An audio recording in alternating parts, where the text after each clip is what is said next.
I made my living with my guitar for 30 years. The guitar is like breathing to me. It was something I needed to survive.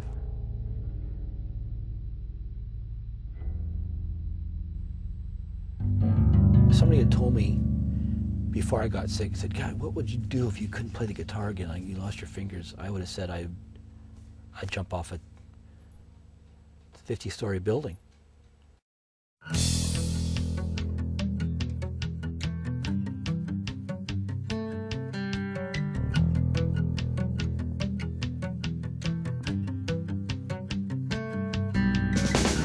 Tell me, where do dreams go? Tell me, where do dreams go? Where do dreams go when they're dying? Do they find someone new who'll make them come true? Or do they wait for you?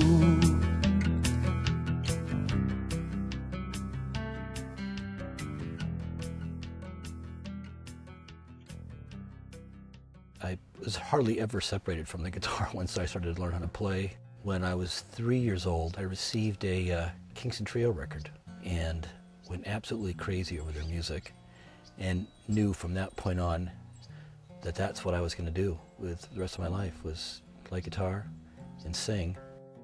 A friend of mine got to meet John Lennon and mailed me this cassette, and I pop it in and there's John Lennon.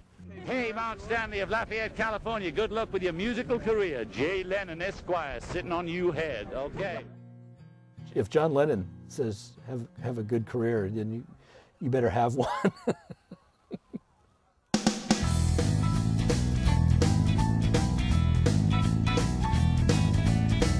I think you're just bored. You don't like anything. I think you need someone shake you up. I'm gonna do it. I'm going to. I'm gonna do it. Gonna shake you up. Gonna shake you so. Gonna shake you up. My daughter Shawn has inspired my music in a lot of ways. In fact, she gave me the title to one of my songs, Breathing at the Sky. One night I was putting her to bed. She said, Dad, listen. I said, what? What do you hear? She said, I can hear the breathing of the sky. And I thought, that's got to be a song. I was with Shawn and her 4th grade class on a field trip when I got sick. I can't even pronounce the illness I had. It's meningococemia. I can't pronounce it now. Well, I know I can call it bacterial meningitis. It's really cloudy to me that day because I was pretty delirious. I had a fever of 105. I got up and walked down the hall, and then I collapsed, split my head open on a table. If I had made it to the couch, that's where I was headed to lay down. If I had laid down within a couple hours, I would have been dead. Next thing I know, I was in the ambulance going to the hospital, and I remember sitting up and asking the doctor, am I going to live? And him saying, I think so. And I remember thinking, that's not too good when they say, I think so. Usually they'll even lie to you and say, yeah, you're going to be all right. I realized I was dying. I thought, how do you live? What is the thing that gives us life? And I remember thinking, well, you breathe in and out. And I remember just concentrating on my breathing. I'm just going to make sure I take that deep breath in and I let it out, and I do it again and I do it again as many times as I need to keep myself here.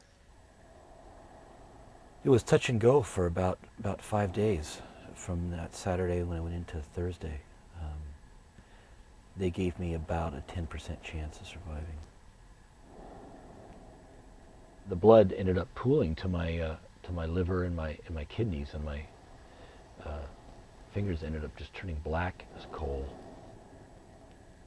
After the 5 days, and I woke up, I thought, oh man,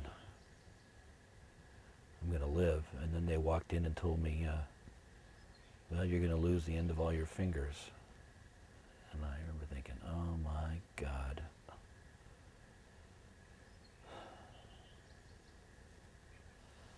I had 14 amputations in all. I lost all the toes on my right foot, the big toe on my left foot, and then all of my fingers except for, I got to keep my thumbs.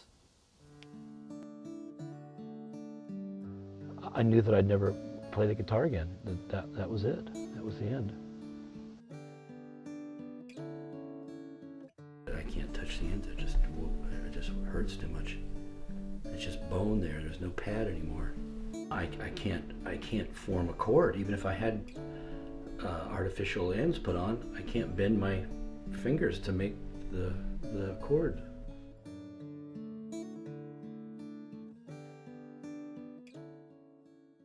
It was very ironic to me that of all the things I'd lose would be my fingers. I always protected my hands so that nothing would happen to them, and then here I get this disease that ends up taking them from me. When you lose the one thing that defines you professionally, obviously you go into depression.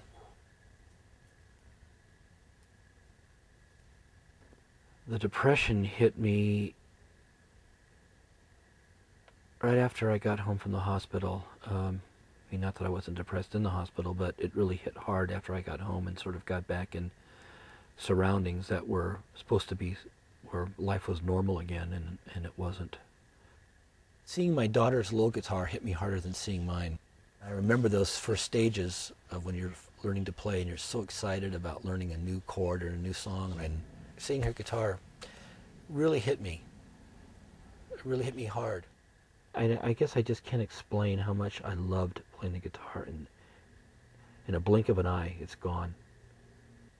I thought, I'll never do that again, and I'll never find anything again that's going to take the place of that. And I thought, what's the use of going on? I contemplated suicide one time. I looked at the pills next to my bed, and there were quite a few vials of pills there. I mean, all kinds of painkillers.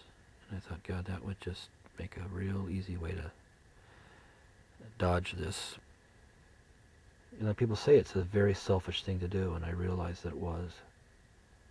And that I had a daughter whose life I, would ruin a lot of ways, and would rob her of a lot of things. Just because I was robbed of something, I was going to be selfish and rob her of time with me and the things that I could give her.